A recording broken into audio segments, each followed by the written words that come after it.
जय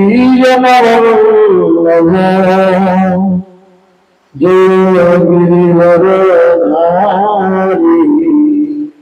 जय कुंज बिहारी जय गोपीजन वल्लभ जय गिरिवरधारी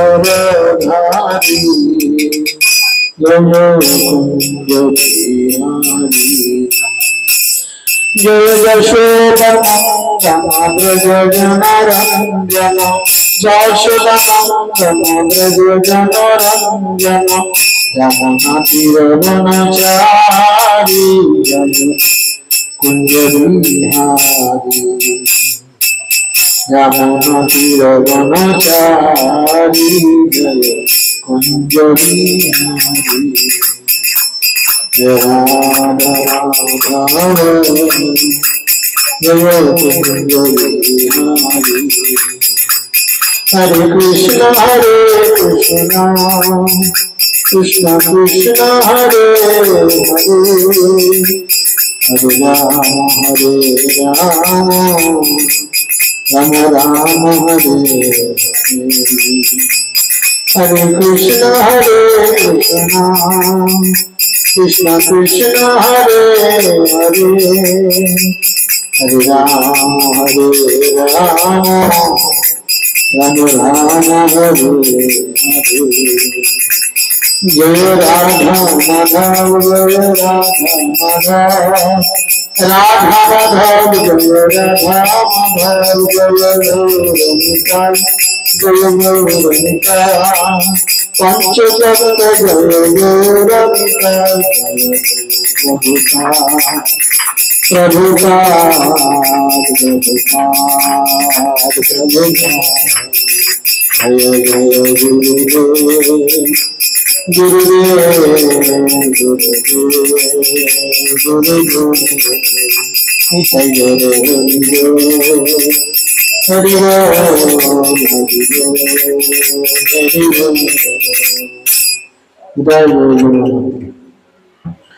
ओम ज्ञानंतिमिरन्धस्य ज्ञानाञ्जनशलाकया चक्षुरुन्मिलितं येन तस्मै श्रीगुरवे नमः।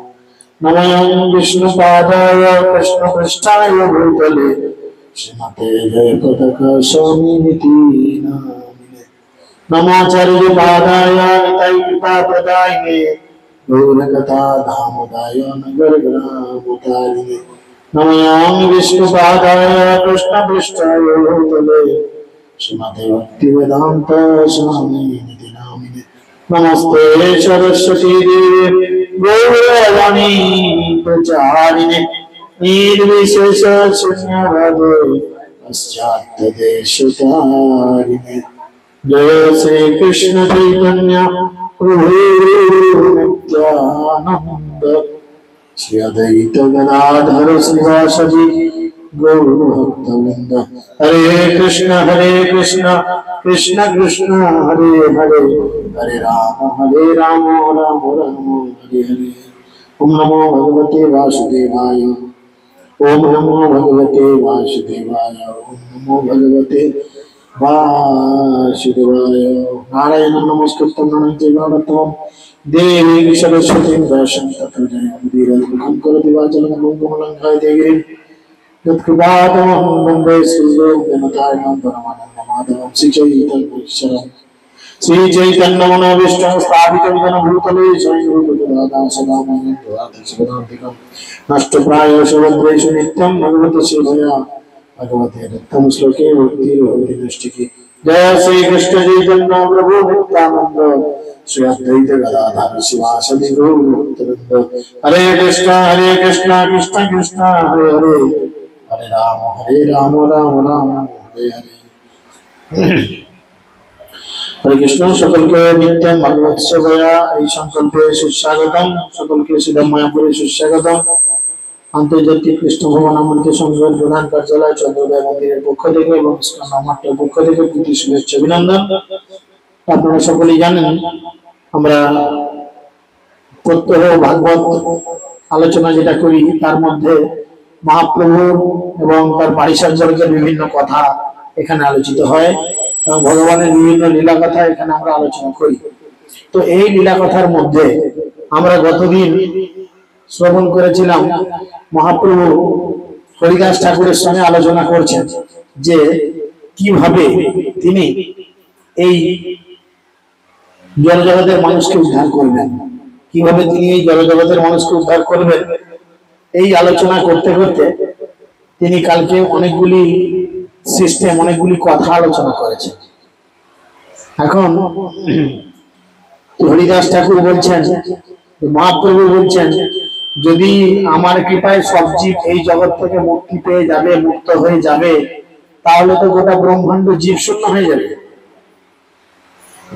তাহলে আর ব্রহ্মাণ্ডের কোনো অস্তিত্ব থাকবে না। মাস্টার মশাই যদি সব ছেলে মেয়েকে পাস করিয়ে দেয়, আর স্কুলে যদি সব ছেলে পাস করে বেরিয়ে যায়, স্কুলে যদি কোনো নতুন ছেলে আর না থাকে, তাহলে মাস্টার মশাই কাকে পড়াবে? তাহলে মাস্টার মশাইকে পড়াতে গেলে কি করতে হবে? আরো নতুন ছেলে ভর্তি করতে হবে। তখন হরিদাস ঠাকুর বলছেন, হরিদাস বলে, তোমার যাবত মনতে স্থিতি তাবৎ স্থাবর জঙ্গম সর্বজীবের জাতি, সর্বমুক্ত করি তুমি বৈকুণ্ঠে পাঠাইবা, সূক্ষ্ম জীব কোন কর্মে উদ্বুদ্ধ করিবা। সেই জীব হবে ইহা স্থাবর জঙ্গম, তাহাতে ভরিবে ব্রহ্মাণ্ড যেন পূর্ব সম। হে মহাপ্রভু, তুমি কৃপা করে এই কলিযুগের সমস্ত জীবকে উদ্ধার করে তুমি তোমার ধামে ফিরে নিয়ে চলে যাবে। আর পরবর্তীতে কি হবে না, সমস্ত স্থাবর এবং জঙ্গম যে সমস্ত জীব আছে, অর্থাৎ স্থাবর মানে যারা এক জায়গায় স্থির, এক জায়গা থেকে অন্য কোনো জায়গায় নড়তে চড়তে পারে না, আর জঙ্গম মানে যারা এক স্থান থেকে অন্য স্থানে নড়াচড়া করতে পারে।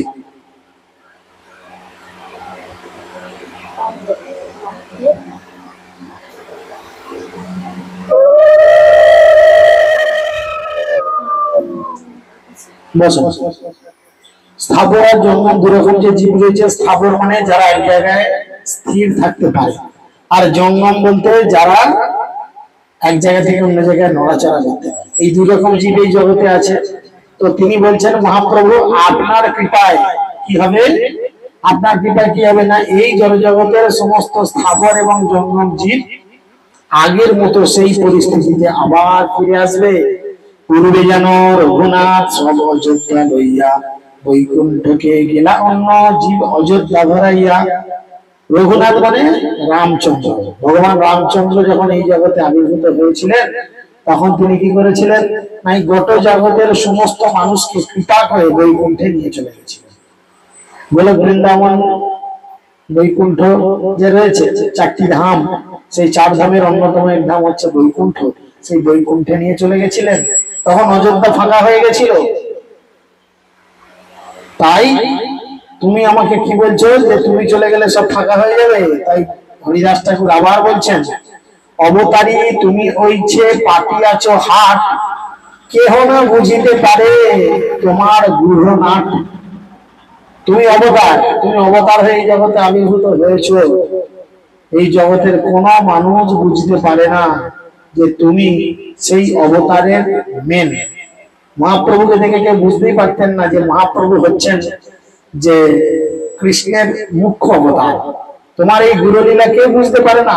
পূর্বে যেন ব্রজে কৃষ্ণ করি অবতার, সকল ব্রহ্মাণ্ড জীবের খণ্ডাইল সংসার। পূর্বে যেমন শ্রীকৃষ্ণ বৃন্দাবনে অবতরণ করে এই ব্রহ্মাণ্ডের সমস্ত জীবের সংসার বন্ধনকে মোচন করেছিলেন, জন্মরহিত যোগেশ্বর শ্রীকৃষ্ণ স্থাবর এবং জঙ্গম সমস্ত জীবকে উদ্ধার করে তার কার্যকলাপে বিস্মিত হওয়ার কোনো কারণ নেই। ভগবান ইচ্ছা করলেই সমস্ত জড়জগতের জীবকে উদ্ধার করবে। তাই তার যে কার্যকলাপ, সেই কার্যকলাপ দেখে আমাদের বিস্মিত হওয়া উচিত নয়। যারা বিদ্বেষ ভাবাপন্ন হয়ে পরমেশ্বর ভগবানকে দর্শন করে, মহিমা কীর্তন করেন অথবা স্মরণ করেন, তারা যখন সমস্ত সুর এবং অসুরদের দুর্লভ ফল লাভ করেন, তখন তারা সর্বতভাবে ভগবানের প্রেমময়ী সেবায় যুক্ত হয়েছেন। তাদের সম্বন্ধে আর কি বলার আছে। হরিদাস ঠাকুর বলছেন, হে প্রভু, যারা বিদ্বেষ ভাবাপন্ন হয়, অর্থাৎ যারা বিরক্তের সঙ্গে নিয়েও,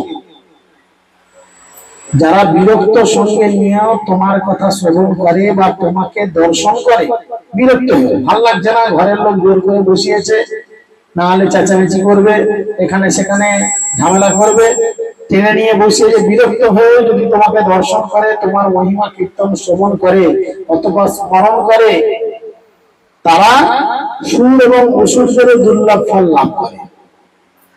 অর্থাৎ যারা দেবতা তারা যে ফল লাভ করে তারা তাদের থেকে বেশি ফল লাভ করে। তাহলে এবার তুমি ভাবো, হরিদাস ঠাকুর বলছেন মহাপ্রভুকে, তখন যারা সর্বতভাবে তোমার চরণে নিজেদের জীবনকে উৎসর্গ করে দিয়েছেন, যারা তোমার প্রেমময়ী সেবায় যুক্ত হয়েছেন, তাদের সম্বন্ধে আমার নতুন করে কি বলার আছে? তৈছে তুমি নবদ্বীপে করি অবতার, সকল ব্রহ্মাণ্ড জীবের করিলা নিস্তার। তুমি কি করলে? তুমি নবদ্বীপে অবতীর্ণ হলে এবং ব্রহ্মাণ্ডের সমস্ত জীবকুলকে কৃপা করে উদ্ধার করলে। যে কহে চৈতন্যের মহিমা মোর গোচর হয়, সে জানে মোর পুন এই তো নিশ্চয়। তোমার যে লীলা মহা অমৃতর সিন্ধু, মোর মন গোচর নহে তার এক বিন্দু। কেউ যদি বলে যে সে চৈতন্য মহাপ্রভুর মহিমা হৃদয়ঙ্গম করতে পেরেছে, সে যা বলে বলুক, কিন্তু আমি নিশ্চিত ভাবে জানি যে তোমার লীলা মহা অমৃতের সিন্ধু সাদৃশ এবং তার এক বিন্দু আমার মনের গোচর। হরিদাস ঠাকুর বলছেন যে তোমার এই যে লীলা, তোমার এই যে আচরণ, তোমার এই যে লীলা বিলাস, এটা আমার মনের গোচর হতে পারে না। এত শুনি প্রভুর মনে চমৎকার হইল, মোরগুলো লীলা হরিদাস কেমন জালিল। এখন মহাপ্রভু মনে মনে ভাবছে, আচ্ছা আমার ভেতরে কি আছে না আছে, বা আমাকে ভালোবাসলে কি হয় না হয়, এ কথা হরিদাস কিভাবে জানলো? মনের সন্তোষ তারে করিলা আলিঙ্গন, বাহ্যে প্রকাশিতে এসব করিলা বর্জন। অত্যন্ত আনন্দিত হয়ে চৈতন্য মহাপ্রভু তখন হরিদাস ঠাকুরকে আলিঙ্গন করলেন এবং তাকে সেই তত্ত্ব বাহিরে প্রকাশ করতে নিষেধ করলেন। বললেন, হরিদাস, তুমি আমার সম্পর্কে যা জেনেছো, কোথাও এই কথা তুমি প্রকাশ করবে না। ঈশ্বর স্বভাব ঐশ্বর্য চাহে আচ্ছা দিতে, ভক্ত ঠাঁই লুকাইতে নাড়ে হয়তো বিদিতে। তিনি বলছেন পরমেশ্বর ভগবানের এরকমই স্বভাব, তিনি কারুর কাছে নিজেকে প্রকাশ করেন না। গীতায় এরকম একটি শ্লোক আছে, কে বলতে পারবেন? গীতা পড়ছেন কে কে? পড়ছেন গীতা? সকালে গীতা পড়ছেন? এই গীতা পড়ছো? কি পড়ছো?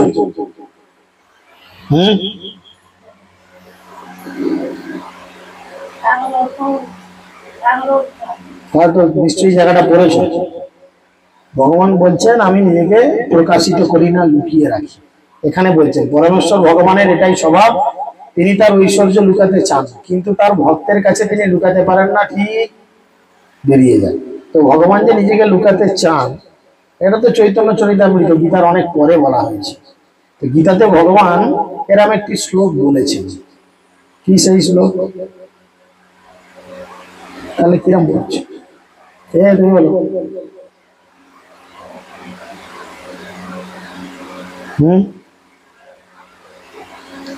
বলো কি সেই শ্লোক? ভগবান বলছেন, নাহং প্রকাশং সর্বস্ব যোগ মায়া সমাবৃতম। আমি এই জগতে নিজেকে কোনোভাবে প্রকাশ করি না, আমার এক শক্তি যোগ মায়ার দ্বারা আমি সবসময় নিজেকে আবৃত করে রাখি, মানে ঢেকে রাখি। কেউ আমাকে বুঝতে পারে না। আমি যখন এসেছি সবাই ভেবেছে ওটা গয়লার ছেলে। তুমি কোথা ভগবান? ওটা গয়লার ছেলে। হ্যাঁ, যেমন দেশের কুকুর বিদেশের ঠাকুর হয়, ঠিক সেরকম অবস্থা। যখন কৃষ্ণ অবতীর্ণ হয়েছেন, এমনকি কৃষ্ণের যোগমায়া এমন ক্ষমতা, ব্রহ্মা, শিব, ইন্দ্র সকলে বিমোহিত হয়ে গেছে। কেউ অবাক হয়ে গিয়ে ভেবেছে এই ছোট ছেলেটা কি ভগবান? লোকে নেটো খাচ্ছে, হ্যাঁ, চোর চোর খেলায় চোর হচ্ছে, পিঠে করে নিয়ে ঘুরে বেড়াচ্ছে, তার বন্ধুরা এটো কাটা খাচ্ছে, তাদের মুখে আঙুল ঢুকিয়ে এটো বার করে খাচ্ছে। না না, এ ভগবান হতে পারে না, ভগবান এরকম নয়, তাই না? ইন্দ্র চিন্তা করেছে আমার পুরো বাপ ঠাকুরদার আমল থেকে চলে আসছে, বন্ধ করে দিল এমন একটা এইটুকুন ছোঁড়া, তোর কত সাহস রে দেখি, ভাসিয়ে দেবো। কনফিউজড। ভগবানের এই লীলার কাছে তারা সকলে কনফিউজ। তাই এ বলছেন, আমাদের হরিদাস ঠাকুর বলছেন যে ঈশ্বর স্বভাব ঐশ্বর্য চাহে আচ্ছা দিতে, ভক্ত ঠাঁই লুকাইতে নাড়ে হয়তো বিধিতে। ভগবান সবসময় চায় নিজেকে লুকিয়ে রাখবো, কিন্তু শুদ্ধ ভক্তের কাছে তিনি ধরা পড়ে যান। কিচ্ছু করার নাই, কিচ্ছু করার নেই, তিনি ধরা পড়ে যান। হে ভগবান, সমস্ত জড় বস্তুই দেশকাল চিন্তায় তিনটি সীমার দ্বারা আবদ্ধ, কিন্তু তুমি তোমার অসীম অনতিক্রম্য বৈশিষ্ট্যের দ্বারা, তুমি নিজ শক্তির দ্বারা আচ্ছাদন করো, কিন্তু তবুও তোমার অন্যান্য ভক্তরা সর্বদা তোমাকে দর্শন করতে সমর্থ। তবে মহাপ্রভু নিজ ভক্ত পাশে যাইয়া হরিদাসের গুণ কহে শতমুখ হইয়া। তখন মহাপ্রভু নিজে তার অন্তরঙ্গ ভক্তদের কাছে গিয়ে, যাদের কাছ থেকে তিনি এতক্ষণ শিক্ষাষ্টকম শুনছিলেন, তিনি 8 রাত ধরে এক একটা শ্লোক শুনেছেন। একটা শ্লোক 1 রাত, আর আমরা 8টা শ্লোক 5 মিনিটে বলে ফেলি। ভোরবেলা মঙ্গল আরতির পরে শিক্ষাষ্টকম যারা বলি, 8টা শ্লোক 5 মিনিট লাগে না, ঝড় ঝড় করে মেরে দিলেন। আর মহাপ্রভু এক একটা রাতে, এক একটা দিনে, এক একটা শ্লোক সারা রাত ধরে আস্বাদন করেছে। আমরা 2টো ক্লাস আগে, মানে 3টে ক্লাস আগে ইউটিউবে পেয়ে যাবেন, কত সুন্দর বিশ্লেষণ করেছেন। ভক্তের গুণ কহিতে প্রভুর বাড়ায় উল্লাস, ভক্তগণ শ্রেষ্ঠ তাতে শ্রী হরিদাস। অ্যাকচুয়াল ভগবান খুশি হন কখন? 2টো অপশন বলছে, ভগবানকে খুশি করা যায় যদি ভগবানের কাছে ভক্তের গুণমহিমা করা হয়, আর ভক্ত খুশি হয় যদি ভক্তের কাছে ভগবানের গুণমহিমা করা হয়। এখন তোমাকে যদি বলা এই 2টো আঙুলের মধ্যে কোন আঙুলটা বাজে, কোন আঙুলটি বাজবে?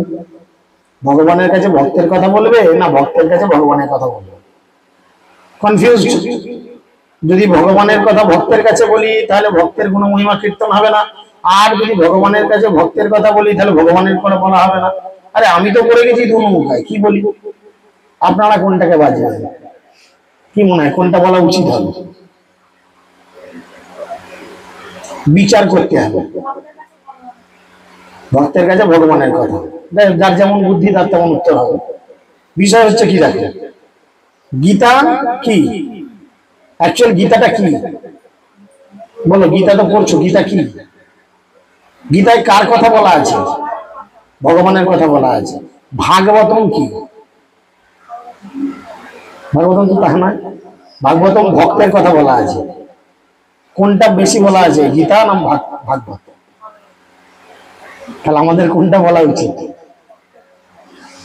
এখানে মহাপ্রভু বলছে ভক্তের গুণ কহিতে প্রভুর বাড়ায় উল্লাস। মহাপ্রভুকে যদি বলা হয় প্রভু আপনি কোন ভক্তের গুণ মহিমা কীর্তন করুন, মহাপ্রভু আনন্দের সঙ্গে ভালো ভক্তের কথা বলবেন, এতে মহাপ্রভুর হৃদয়ে আনন্দ জাগে। তাই তিনি বলছেন ভক্তগণ শ্রেষ্ঠ তাতে শ্রী হরিদাস। একটা মুসলমান কুলভূত মানুষ যিনি মহাপ্রভুর অতি প্রিয়, মহাপ্রভু তার গুণমহিমা কীর্তন করবে। হরিদাসের গুণগণ অসংখ্য অপার, কেহ কোন অংশে বর্ণে নাহি পায় পাপ। হরিদাস ঠাকুরের অপ্রাকৃত গুণাবলী অসংখ্য এবং অপার, আংশিক ভাবে বর্ণনা করা যায়, কিন্তু তার সমস্ত গুণ এই জগতে কেউ বর্ণনা করতে পারে না। চৈতন্য মঙ্গলে শ্রী বৃন্দাবন দাস, হরিদাসের গুণ কিছু করিয়াছেন প্রকাশ। সব কথা না যায় হরি দাসের চরিত্র, কেহ কিছু করিতে আপনা পবিত্র। ভক্তের গুণগান করলে কি হয়? আমাদের এই দেশের যদি আমরা রাজনৈতিক নেতাদের গুণগান করি কি হবে? রাজনৈতিক নেতাদের গুণগান করে রাজনৈতিক নেতারা খুশি হয়ে আপনাকে হয়তো একটা তিরপল দিবে, আপনাকে একটা চাকরি দিবে, বা কিছু টাকা পয়সা ঝাড়ফুঁক করে দিতে পারে, কেউ নাই তো আবার, যাই হোক, হ্যাঁ কি না? রাজনৈতিক নেতাদের খুশি করলে এটা পাবেন। এখন যদি ভগবানকে খুশি করেন, ভক্তের গুণগান করেন, কি লাভ হবে আপনার? শাস্ত্র বলছে করিলে ভক্ত গুণগান জীবের হয় ত্রাণ। এই জগৎ থেকে যদি কেউ উদ্ধার পেতে চায় তাকে ভক্তদের দুর্নাম নয়, তাকে ভক্তদের সব সময় সুনাম করে যেতে হবে। কারণ ভক্তদের সুনাম করলে স্বয়ং ভগবান পর্যন্ত আনন্দে বিহ্বল হয়ে যাবে। তাই তিনি বলছেন যে চৈতন্য মঙ্গলে বৃন্দাবন দাস ঠাকুর হরিদাস ঠাকুরের সামান্য গুণমহিমা বলেছেন, তাতেই তিনি জগৎ বিখ্যাত হয়েছেন। সেই হরিদাস ঠাকুরের সব চরিত্র কথা বর্ণনা করা সম্ভব করা যায় না। কেউ যদি নিজেকে পবিত্রকরণ করতে চায় তাহলে হরিদাস ঠাকুরের কথা আলোচনা করতে পারেন।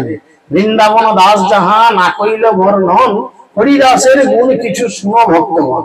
মহাপ্রভু বলছে আরে বৃন্দাবন দাস হরিদাসের সব কথা বলতে পারেনি, যেগুলো বলতে পারেনি আমি বলছি শোনো। স্বয়ং ভগবান তার ভক্তের গুণগান করবেন। হরিদাস যবে নিজ গৃহ ত্যাগ করিলা, বেনাপোলের বন মধ্যে কতদিন রহিলা। নির্জন বনের কুঠির করি তুলসী সেবন, রাত্রি দিনে 3 লক্ষ নাম সংকীর্তন। বেনাপোল মানে বাংলাদেশ আর ভারতের বর্ডার। বেনাপোল একটা জায়গা রয়েছে, 24 পরগনা বোধহয় পরে মনে হয়। তো তার একটা বর্ডার আছে বেনাপোল, সেখানে তিনি এসেছেন এবং এসে তিনি কি করলেন, অনেকদিন ছিলেন এবং থেকে তিনি তুলসীর সেবা করেছেন। তিনি দিন রাত তুলসীর সেবা করেছেন। আর কি করেছেন, সারা দিন রাতে 3 লক্ষ নাম জপ করতেন। 1 লক্ষ নাম উচ্চ ঈশ্বরে জপ করতেন, 1 লক্ষ নাম মৃদু স্বরে জপ করতেন, আর 1 লক্ষ নাম মনে মনে জপ করতেন। বুঝেছেন? 3 লক্ষ নাম জপ করতেন। তিনি বলতে আরম্ভ করলেন মহাপ্রভু তার শুদ্ধ ভক্তের কথা। ব্রাহ্মণের ঘরে করে ভিক্ষা নির্বাহন, প্রভাবে সকল লোক করে পূজন। তিনি কেবলমাত্র ব্রাহ্মণেদের বাড়িতে ভিক্ষা করে জীবিকা নির্বাহ করতেন এবং তার প্রভাব দর্শন করে সকলে তাকে পূজা করতেন, সকলে তাকে ভালোবাসতেন, সকলে তাকে শ্রদ্ধা সম্মান করতেন। সেই দেশাধ্যক্ষের নাম রামচন্দ্র খান, বৈষ্ণব বিদ্বেষী সেই পাষণ্ড প্রধান। আর সেই বেনাপোল এলাকায় একজন জমিদার ছিল, তার নাম রামচন্দ্র খান, যিনি পরবর্তীকালে মহাপ্রভুর ভালো একজন ভক্ত হন। তিনি প্রথম বৈষ্ণব বিরোধী ছিলেন, মানে যেখানে বৈষ্ণবদের দেখতেন তাদের গুণগান করতেন না, দুর্নাম করতেন, কি করে তাদের সর্বনাশ করা যায় এই চিন্তা করতেন। বুঝা গেল? হরিদাস লোক পূজে সহিতে না পারে, তার অপমান করিতে নানা উপায় করে। সে মনে মনে প্ল্যান করছে কি করে এর পেছনে বাঁশ দেওয়া যায়। এই দেখুন আমরা প্রচার করছেন, কিছু মানুষজন আছে পেছনে কাটি মারার জন্য। সব এলাকায়, শুধু আপনার এই এলাকা নয়, প্রত্যেকটা এলাকায় এরকম ভালো খারাপ লোক। এটা হচ্ছে জগতের নিয়ম। কারণ তারা বুঝে যায় যে ও হরিনাম করে, জপ করে, ভক্ত সঙ্গ করে একটু উন্নত জায়গায় উঠে যাচ্ছে, সে আমার মতো মাতাল চরিত্রের নোংরা তো থাকছে না, তাই তার নামে দুর্নাম দিয়ে তাকে টেনে নামাও। এবার তোমার ভক্তি জীবন যদি খাঁটি থাকে, তুমি সেই জায়গায় স্টিল নাও থাকতে পারবে, যে কোনো পরিস্থিতিতে হোক। আর যদি না থাকতে পারবে, ভেঙে পড়ে যাবে। ওই জন্য তিনি বলছেন হরিদাস লোক পূজে। হরিদাসকে সব লোক ভালো করে সুনাম করে, সব জায়গায় হরিদাসের জয়ধ্বনি প্রেমধ্বনি করে, গলায় মালা দেয়া গেলেই। তাই তাকে অপমান করতে নানা উপায় তিনি মনে মনে ভাবছেন, কি করে হরিদাসকে লোকের কাছে বেইজ্জত করা যায়। আর এই জগতে বেইজ্জত করার মেয়ে ছেলে একটা বিশাল উপায়, কিছু মনে করবেন না, এটা একটা বিশাল উপায়, যেটা হরিদাসের সঙ্গে ঘটেছে। আমরা তো দুরন্ত প্রাণ, কোন প্রকারে হরিদাসের ছিদ্র নাহি পায়, বেশ্যাগণে আনি করে ছিদ্রের উপায়। কোনোভাবে হরিদাস ঠাকুরের কোনো ফল্ট পাচ্ছে না। আরে মদ খায় না, বিড়ি খায় না, হ্যাঁ, এ কোনো তাস পাশা জুয়া খেলে না, কারুর কোনো ঝামেলায় থাকে না, দিন রাত সে হরিনাম করে বেড়ায়, কারুর সঙ্গে কোনো দুষ্টামি করে না, বদমাইশি করে না। তাহলে এর নামে কলঙ্ক দিতে হবে। তাই বেশ্যা মেয়েদের খবর দিল, এসো তোমরা হরিদাসের নামে নোংরা কিছু তৈরি করো, তার চরিত্রে একটা নোংরা কিছু করো। বেশ্যাগণে কহে এই বৈরাগী হরিদাস, তুমি সব করো ইহার বৈরাগ্য ধর্ম না। বেশ্যাদের বলে যাও, ওই যে বৈরাগী হরিদাস দেখছো, ওর বৈরাগ্য ধর্ম নষ্ট করে দাও, লোকে যাতে কাল থেকে চরিত্রহীন নোংরা বাজে মানুষ বলে জানে, সেরকম তোমরা কিছু একটা উপায় বার করো। খুব ভালো। বেশ্যাগণ মধ্যে এক সুন্দরী যুবতী, সে কহে 3 দিনে হরিব তার মতি। তখন বেশ্যাদের মধ্যে খুব সুন্দরী একটা মেয়ে, তারা সে কি বললো, আমাকে 3টে দিন টাইম দেন, আমি 3 দিনের মধ্যে তার মন হরণ করে নেব। আমি এমন সুন্দর করে সেজে তার কাছে যাব, আর এমন সুন্দর করে আমার অঙ্গভঙ্গি করব যে হরিদাস হরিনাম ছেড়ে দিয়ে আমার পেছন পেছন ছুটবে। আমাকে 3টে দিন। খান কহে মোর পাইক যাও তোমার সনে, তোমার সহিত একত্র তারে ধরিয়ানে। রামচন্দ্র খান সে বেশ্যাটিকে বলল, তোমার সঙ্গে আমার পাইক অর্থাৎ আমার সৈন্য যাক এবং তোমার সঙ্গে একত্রে তাকে ধরে নিয়ে আসবে। অর্থাৎ বাইরে পুলিশ থাকবে, ভেতরে নোংরামো করছে, ধরে রেড করবে। এখন যেটাকে বলে না হোটেলে সব মেয়েরা নোংরা কাজে জড়িত থাকে, রেড করেছে, যুবক যুবতী ধরে এনেছে, সেরকম হরিদাসের ঘরে পুলিশ রেড করবে। তাই পাইক পাঠিয়ে দিয়েছে, সঙ্গে যাক, বাইরে থাকবে, তুমি ইশারা করে ওরা চেঁচাবে, ও ঢুকে গিয়ে রাঙ্গে হাত পাকার লিয়া বলে ধরে আনে। বেশ্যা কহে মোর সঙ্গ হোক একবার, দ্বিতীয়বারে ধরিতে পাই নই তোমার। বেশ্যা বলো না না, প্রথম দিনে বেশ পাইক পাঠাতে হবে না, পুলিশ পাঠাতে হবে না, প্রথম দিনে আগে যাই, আগে গিয়ে আমি পীড়িতকে জন্মাই, তারপরে দ্বিতীয় দিন তুমি তোমার এই লোককে পাঠিয়ে দেবে। রাত্রিকালে সেই বেশ্যা সুবেশ ধরিয়া হরিদাসের বাসায় গেল উল্লাসিত হইয়া। তুলসী নমস্কারী হরিদাসের দ্বারে যাইয়া, গোসাইয়ের নমস্কারী রহিল দণ্ডাইয়া। রাত্রিবেলা সেই বেশ্যাটা গেল, গিয়ে কি করলো, খুব উল্লাসিত চিত্ত, খুব আনন্দের সঙ্গে হাসতে হাসতে কি করলো, হরিদাস ঠাকুরের কুঠিরে ঢুকলো। হরিদাস ঠাকুর কার সেবা করতো প্রথমে বললাম, কার সেবা করতো, তুলসী মহারানী। তুলসী সামনের আকাশে জপ করছে, তুলসীকে দেখে প্রণাম করলো। বৈষ্ণবের কত কোয়ালিটিস, তুলসীকে দেখে প্রণাম করলো, করে সামনে দাঁড়িয়ে রইল। অঙ্গ উঘারিয়া দেখাই বসিয়া দুয়ারে, কহিতে লাগিলা কিছু সুমধুর স্বরে।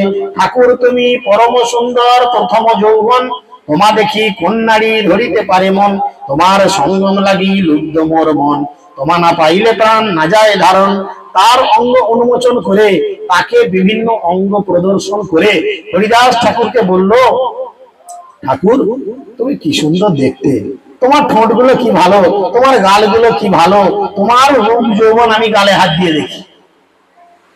ঠিক আছে, তাকে এইভাবে বললো, তোমাকে দেখে কোন নারী স্থির থাকতে পারে, তোমার সংগ্রাম সুখ উপভোগ করার জন্য আমার অন্তর লালায়িত করছে, তোমাকে না পেলে আমি আমার প্রাণ ধারণ করতে পারবো না।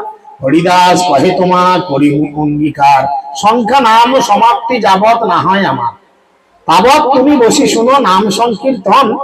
নাম সমাপ্তি হইলে করিব যে তোমার মন। হরিদাস ঠাকুর বললেন, নিশ্চয়ই তোমার অঙ্গীকার করবো, আমি নিশ্চয়ই তোমার কথা শুনবো, তুমি যা বলছো আমি সেটাই করবো, কিন্তু আমার এই সংখ্যা পূরক নাম গ্রহণ সমাপ্ত না হওয়া পর্যন্ত তুমি বসে বসে আমার নাম সংকীর্তন শোনো।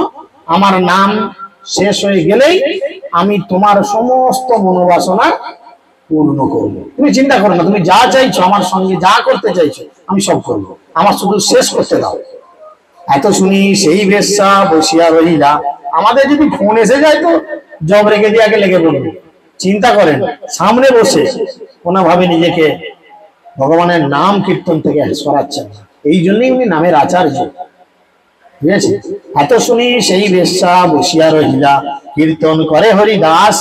প্রাতঃকাল হইলা, প্রাতঃকাল দেখি বেশ্যা উঠিয়া চলিলা, সব সমাচার খানে কহিলা। নাম করতে করতে কি হলো, সকাল হয়ে গেল। বেশ্যা কি দেখলো, সকাল হয়ে গেছে। দেখবেন বেশ্যারা কিন্তু দিনের বেলা থাকে না। আমাদের আরামবাগ বাস স্ট্যান্ডে এরকম কিছু মহিলা ঘোরে, কিন্তু সেটা সন্ধ্যের পর, সারাদিন থাকবে না বাস স্ট্যান্ডের ধারে কাছে, জানে খালি পিটবো আমরা, সারাদিন থাকবেন না, সন্ধ্যের পর জুটবে, সন্ধ্যের পরে থাকলে হাত ধরে টানবে, নাকি না? অভিজ্ঞতা নাই তো, সেই বুঝে না, এখন ছেড়ে না বোঝাই ভালো। ঠিক আছে, আর তোমাকে বেশি বলতে হবে না, ফেসে যাবে, কেস খেয়ে যাবে, এখন থাক। আমরা লোকাল ছেলে, আমরা বলি ছাড়ো তো। বিষয় হচ্ছে এরকম, তাই না? লোকজন এরকম করে। রামচন্দ্র খানকে গিয়ে সেই বেশ্যা বলেছে যে, দূর বাবু, এমন লোকের কাছে পাঠালে যে সারা রাত নাম করতে করতে কাটিয়ে দিল সারাদিন। সারাদিন নাম করতে করতে দিন কাটিয়ে দিল, কি তাকে আমি আমার জালে ঘটাবো? তবে হ্যাঁ, ঠাকুর আমাকে কথা দিয়েছে যে নাম সারা হলেই আমার সব মনের আশা পূর্ণ করবে। আজি আমা অঙ্গীকার করিয়াছে বচনে, কালী অবশ্য তাহার সঙ্গে লইব সঙ্গমে। আজকে সে কথা দিয়েছে আমার সঙ্গে, সে কথা বলবে, আমার সব মনের ইচ্ছা পূর্ণ করবে। আজকে তাকে আমি আমার জালে ফাঁসিয়ে দেবো। আর দিন রাত্রি হইল, বেশ্যা আইল, হরিদাস তারে বহু আশ্বাস করিল।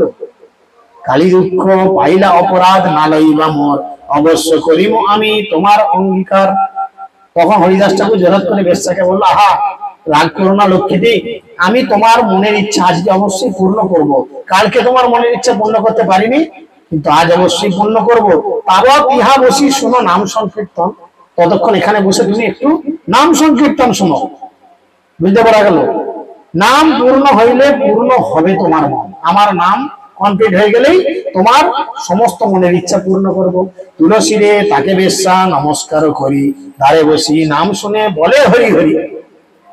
ঠিক আছে, তুলসীকে প্রণাম করেছে, হরিদাস ঠাকুর ওখানে বসে, বেশ্যা এখানে বসে, মাঝে তুলসী, বুঝা গেল। আর তুলসীকে প্রণাম করছে, হরিদাস ঠাকুর যখন এক মালা করে শেষ করছে আবার বলছে জয় শ্রীকৃষ্ণ চৈতন্য প্রভু নিত্যানন্দ শ্রী অদ্বৈত গদাধর শিবাসাদি গৌর ভক্তবৃন্দ হরে কৃষ্ণ যেমনি বলছে, ইয়ে থেকে থেকে বলছে হরি হরি হরি হরি হরি হরি, বেশ চলছে, বুঝা গেল। এখন কি হবে, রাত্রি শেষ হইল, বেশ্যা উসিমিসি করে, তার লিপি দেখে হরিদাস কহেন তাহারি। রাত্রি শেষের দিকে দেখছে মেয়েটা এখন একটু উসখুস করছে, অস্থির হয়ে যাচ্ছে, উঠে দাঁড়াচ্ছে, এদিক ওদিক করছে, এবং তার অবস্থা থেকে হরিদাস ঠাকুর তখন তাকে বললেন, কোটি নাম গ্রহণ যোগ্য করি এক মাসে, এই দীক্ষা করিয়াছি হইল আশি শেষে। আমি 1 কোটি নাম 1 মাসে করি। প্রতিদিন কয় লক্ষ করত? 3 লক্ষ। 30 দিন, 3 × 30 কত হয়?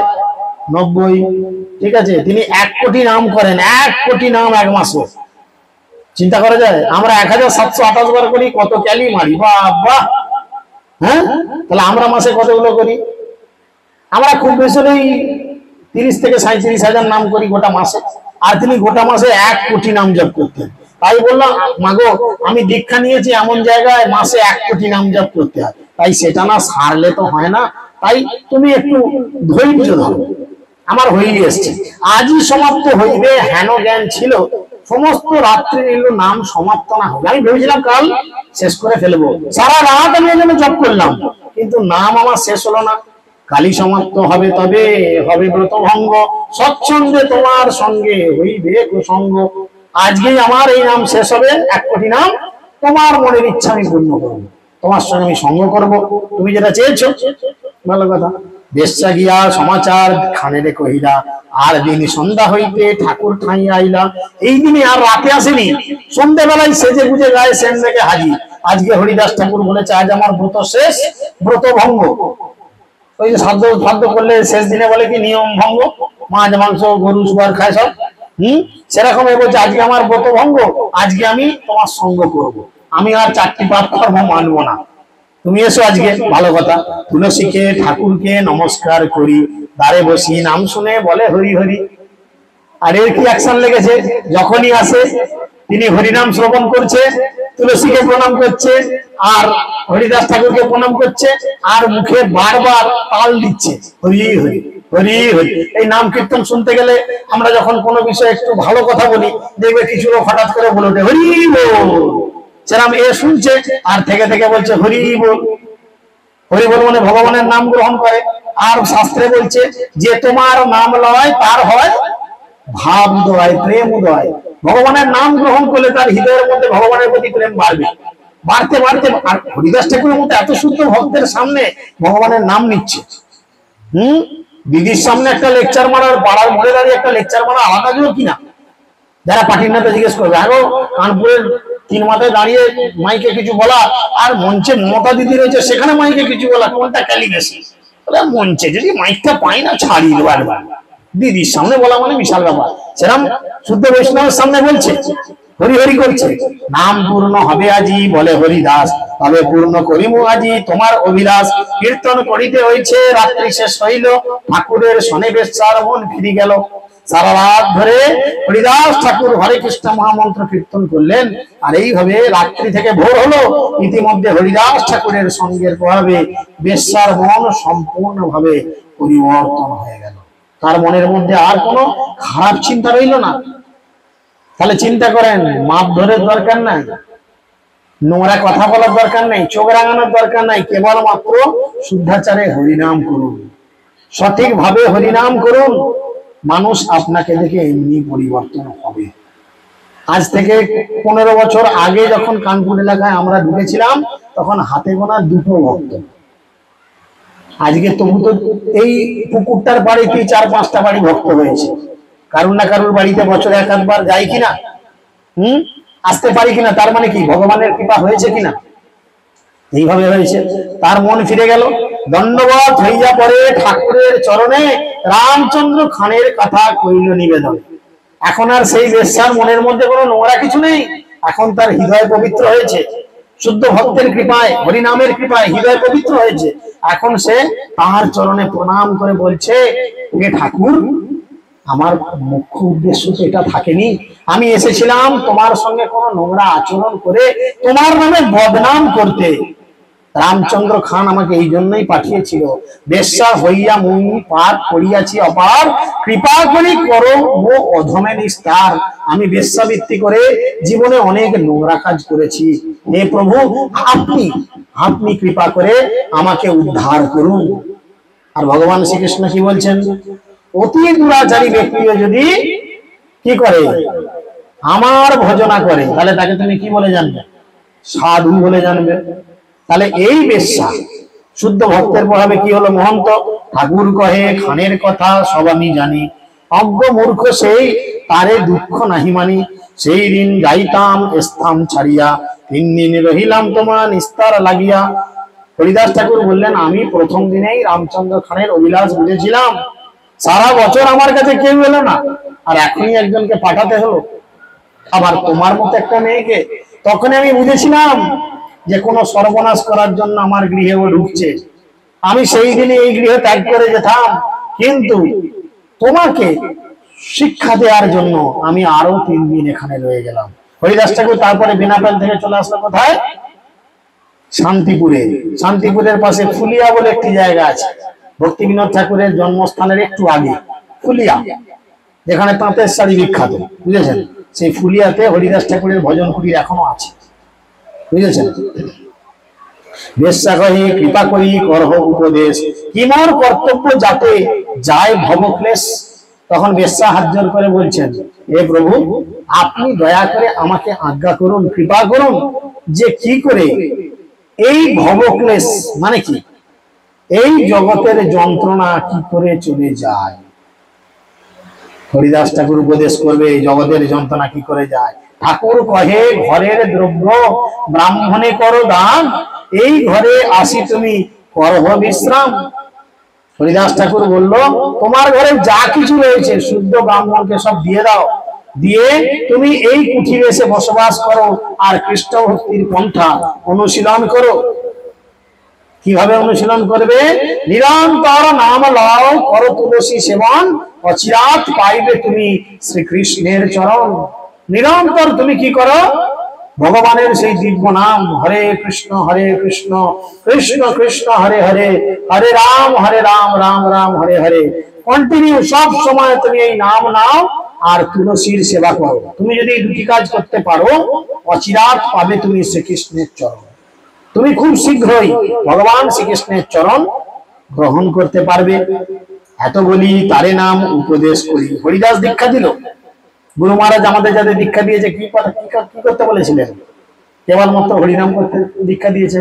হরিদাস ঠাকুরের দীক্ষা দিলেন সেই বেশ্যা মেয়েটিকে, যে এখন বেশ্যাবৃত্তি ভুলে গেল, ভুলে গিয়ে কেবলমাত্র ভগবানের নাম গ্রহণ করলো। তাকে হরিদাস ঠাকুর দীক্ষা দিলেন। দীক্ষা দিয়ে কি বললেন? তুমি সবসময় কি করো? বেশ্যাবৃত্তি করো। কি বললো? সবসময় তুমি নাম গ্রহণ করো আর তুলসীর সেবা করো, জীবনে যত অপরাধ সব চলে যাবে। বুঝেছেন? খুব সুন্দর। এত বলি তারে নাম উপদেশ করি, উঠিয়া চলিল ঠাকুর, বলিল হরি হরি। এই বলে মহামন্ত্র কীর্তন করার উপদেশ দিয়ে হরিদাস ঠাকুর নাম করতে করতে সেখান থেকে চলে গেলেন। তবে সেই বেশ্যাগুরুর আজ্ঞা লইল, গৃহবৃত্ত যেবা ছিল ব্রাহ্মণেরে দিল। তখন ঘরে যা কিছু ছিল, টাকা পয়সা ধন দৌলত সব ব্রাহ্মণকে দান করে দিল। দিয়ে এসে তিনি হরিদাস ঠাকুরের কথা মতো ভজন করতে আরম্ভ করলেন। মাথা মুড়ি এক বস্ত্রে রইল সেই ঘরে, রাত্রি দিন 3 লক্ষ নাম গ্রহণ করে। একবার নয়, তার গুরুদেব তাকে নির্দেশ দিয়েছে। তখন মেয়েদের সৌন্দর্যতা দেখবেন মাথার চুলে, খুব সুন্দর করে মেয়েরা চুল রাখে, চুলের কত যত্ন নেয়। হ্যাঁ, তখন তিনি কি করলেন? গুরুদেবের কৃপায় নিজেকে বিকৃত দেখানোর জন্য এরকম ছেড়ে দিলেন, সব উড়িয়ে দিয়েছে। মাথা মুন্ডন করে দিলেন, মহিলা হয়ে মাথা মুন্ডন করে দিলেন। দিয়ে কি করলেন? সারাদিন 3 লক্ষ নাম জপ করলেন। 16 মালা নাম জপ করতে আপনাদের সকাল থেকে রাত হয়ে যায়, তাও শেষ হয় না। অনেকে রাত্রে বিছানায় বসে সব করে ঢুলতে ঢুলতে, তাই না? নাম শেষ হচ্ছে না। আর তিনি 3 লক্ষ নাম মানে তার আর অন্য কোনো কাজ নাই, শুধু ভগবানের নাম। তুলসী সেবন করে চরবন উপবাস, ইন্দ্রিয় দমন হইল প্রেমের প্রকাশ। তার গুরুদেবের পদাঙ্ক অনুসরণ করে সে তুলসী সেবা করতে লাগলো এবং নিয়মিত ভাবে আহার করার পরিবর্তে ভিক্ষালব্ধ অন্ন চর্বণ করে জীবন ধারণ করতে লাগলো। আর যেদিন ভিক্ষা করে কিছু পাওয়া যেত না সেদিন তিনি উপবাস করতেন। বুঝা গেল? তার ফলে তার ইন্দ্রিয় দমন হলো এবং তার হৃদয়ে ভগবত প্রেমের প্রকাশ হলো।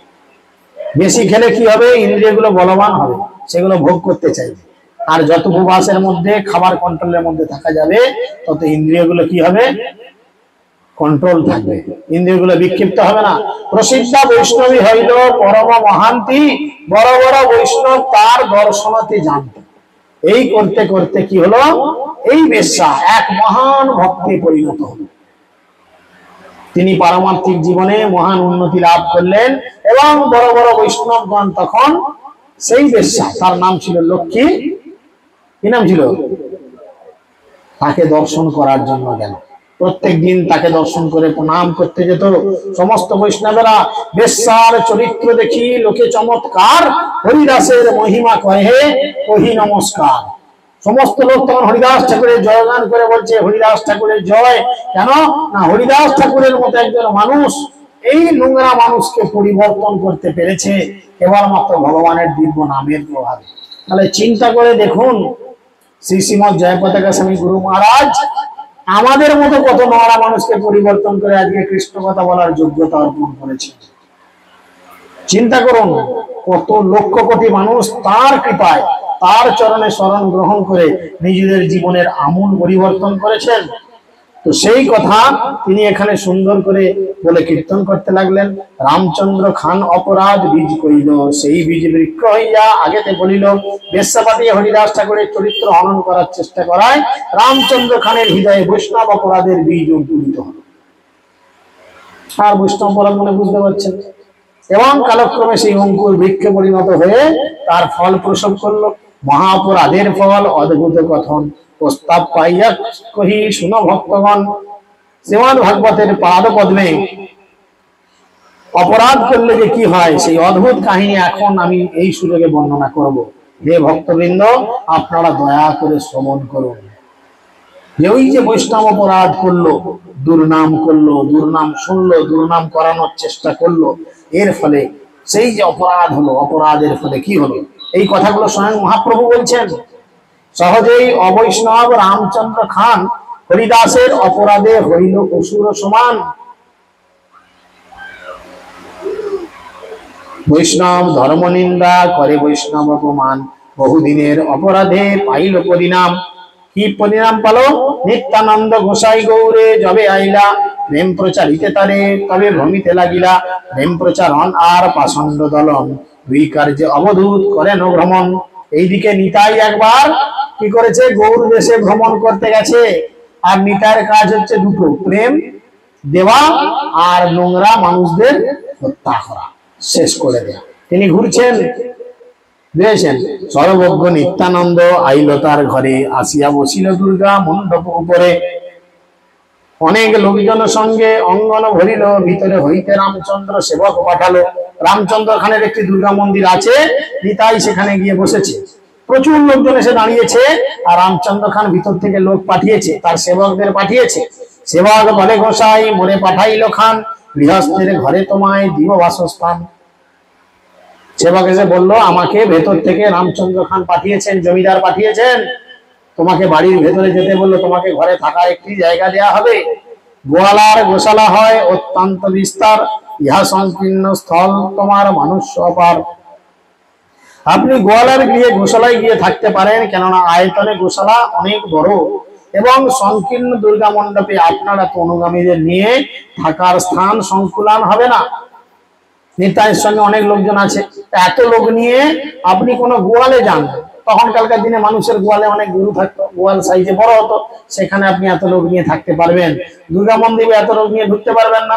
ভিতরে আছিলা শুনি ক্রোধে বাহিরিলা, অট্ট অট্ট হাসি গোসাই কহিতে লাগিলা। সত্য কহে এই ঘর মোর যোগ্য নয়, মেলেচ্ছ বধ করে তার যোগ্য হয়। নিত্যানন্দ প্রভু তখন ভিতরে ছিলেন। রামচন্দ্র খানের ভিত্তের মুখে এই কথা শুনে তিনি বেরিয়ে এসে অট্টহাসি করতে লাগলেন এবং বললেন, রামচন্দ্র খান ঠিকই বলেছেন, এই স্থান আমার বসার যোগ্য নয়, এই স্থানে গোবধকারী মেলচ্ছদের উপযুক্ত স্থান। এত বলি ক্রোধে গোসাই উঠিয়া চলিলা, তার দণ্ড দিতে সে গ্রামে না রহিলা।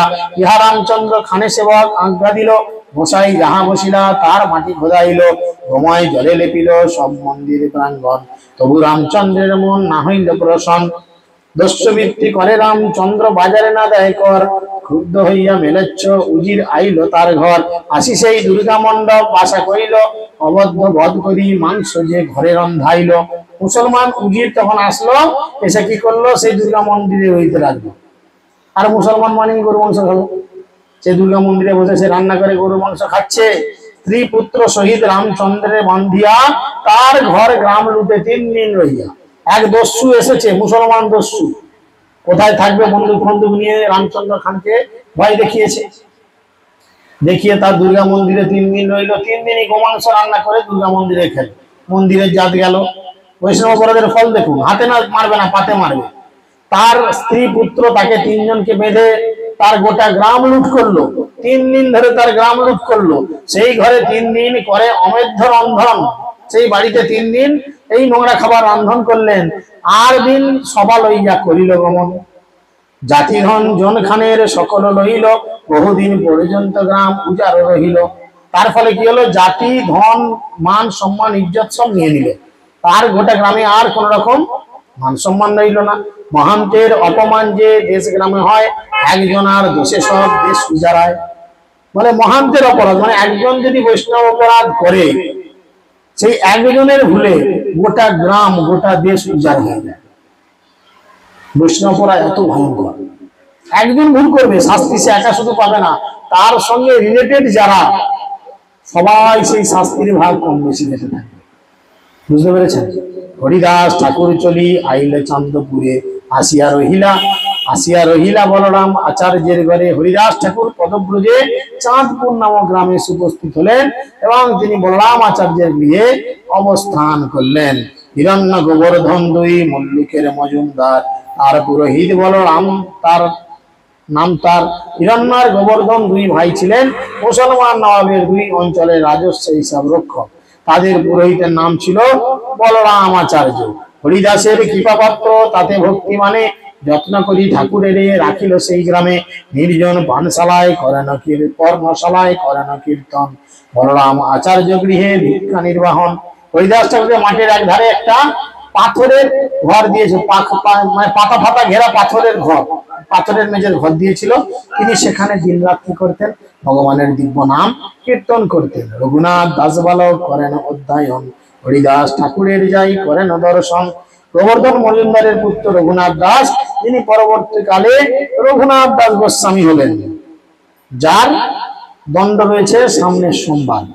রঘুনাথ গোস্বামী, বুঝতে পেরেছেন? তাদের বাড়িতে, অর্থাৎ আমাদের এই হুগলি জেলার গা আদি সপ্তগ্রাম এখন যেটা নাম, সেখানে উনি কর্ণপুরে এসে রইলেন, এরাম আচরণ করলেন। রঘুনাথ দাস সেই ছেলেবেলা থেকে হরিদাস ঠাকুরকে দেখলেন এবং তখন বালক, তখন তিনি পাঠশালায় পড়াশোনা করতেন। তিনি প্রতিদিন এসে হরিদাস ঠাকুরকে দর্শন করতেন। হরিদাস কৃপা করে তাহার উপরে, সেই কৃপা কারণ হইল চৈতন্য পাইবার। খুব সুন্দর কথা বলছে কি, হরিদাস ঠাকুরের বিশেষ কৃপা তার উপর বর্ষিত হয়েছিল এবং এই বৈষ্ণবের কৃপায় প্রভাবে পরবর্তীকালে তিনি চৈতন্য মহাপ্রভুর পাদপদ্মে আশ্রয় লাভ করেছিলেন। কোন বৈষ্ণবের কৃপা ছাড়া ভগবানকে তুমি পেতে পারো না। এখানে বুঝাচ্ছেন বৈষ্ণব হচ্ছেন, কৃষ্ণ হচ্ছেন বৈষ্ণবের সম্পত্তি। তাহা জয়ছে হইল হরি দাসের মহিমা কথন, ব্যাখ্যান অদ্ভুত কথা শুনো ভক্তগণ।